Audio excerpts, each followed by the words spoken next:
నిన్న చంద్రబాబు గారు తిరుపతిలో 5,000 గుడులు దళిత కాలనీలలో టీటీడీకి సంబంధించి 5,000 గుడులను కట్టిస్తాము అని చెప్పడం జరిగింది. దీన్ని కాంగ్రెస్ పార్టీ తీవ్రంగా వ్యతిరేకిస్తుంది. చంద్రబాబు గారు ఆర్ఎస్ఎస్ కి ఎందుకు ఇంత మద్దతు ఇస్తున్నారో, బీజేపీ సిద్ధాంతాన్ని ఎందుకు నెత్తినెత్తుకుంటున్నారో ప్రజలకు సమాధానం చెప్పాల్సిన అవసరం ఉంది. బీజేపీ పార్టీ ఒక మతతత్వ పార్టీ. మతం పేరుతో చిచ్చు పెట్టాలి, ఆ మంటలో చలి కాచుకోవాలి. ఇదే బీజేపీకి తెలిసిన రాజకీయం. అలాంటి బీజేపీకి చంద్రబాబు గారు మద్దతు ఇచ్చారు. ఈ రోజు బీజేపీ పార్టీ అధికారంలో ఉంది అంటే చంద్రబాబు గారు ఇచ్చిన మద్దతు వల్లే బీజేపీ అధికారంలో ఉంది. మొన్న కూడా చూసాము, ఈ ఆర్ఎస్ఎస్ సిద్ధాంతం మతము కులము పేరుతో ఈ రైటిస్ట్ విధానాన్ని కాంగ్రెస్ పార్టీ వ్యతిరేకించింది.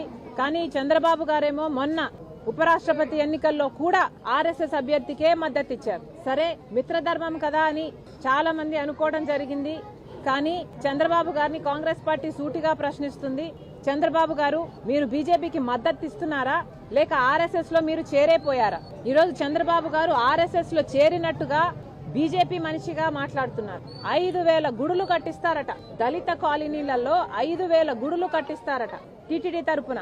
ఏం అవసరం ఉంది అని అడుగుతున్నాం. ఏ దళిత కాలనీ వచ్చి మాకు టీటీడీ గుడులు ఇక్కడ కావాలి అని అడిగారో చంద్రబాబు గారు సమాధానం చెప్పాలి. టీటీడీ పవిత్రమైన గుడే, ఎవరూ కాదనటం లేదు. కానీ వాళ్ళకు అధికంగా డబ్బులుంటే ఆ డబ్బులతో ప్రజలకు సేవ చేయాలి తప్పితే ఇలా రాజ్యాంగానికి వ్యతిరేకంగా ఆర్ఎస్ఎస్ సిద్ధాంతాన్ని నెత్తినెత్తుకొని దేశమంతా గుడులు కట్టిస్తామనడం చాలా అసలు భావ్యం కాదు అని చెప్తున్నాం. మళ్ళీ అడుగుతున్నాం, చంద్రబాబు గారిని ప్రజాస్వామ్య దేశంలో సెక్యులరిజం ఉంది అని చెప్తున్నది భారతదేశ రాజ్యాంగం.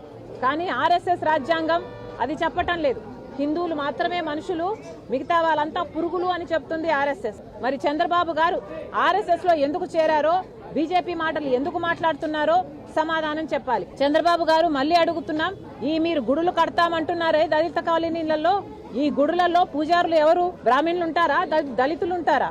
చంద్రబాబు గారు రాసివ్వగలరా పూజారులంతా దళితులే ఉంటారు అని? ఎస్సీ ఎస్టీ కాలనీలలో అసలు టీటీడీ గుడులు కావాలి అని చంద్రబాబు గారికి ఎవరు చెప్పారు? ఎందుకు నెత్తినెత్తుకుంటున్నారు? ఇది 5,000 గుడులు దళిత కాలనీలో టీటీడీ కట్టించడాన్ని కాంగ్రెస్ పార్టీ తీవ్రంగా వ్యతిరేకిస్తుంది. ఇది మన సెక్యులరిజం విధానానికి చాలా వ్యతిరేకం. చంద్రబాబు గారికి దళితుల మీద ఏమాత్రం శ్రద్ధ ఉన్నా మొన్న హైకోర్టు ఇచ్చిన తీర్పు ప్రకారం ఎస్సీ లేదా దళిత హాస్టళ్లలో 200 మంది ఆడపిల్లలకి ఒకటే బాత్రూమ్ ఉందంట.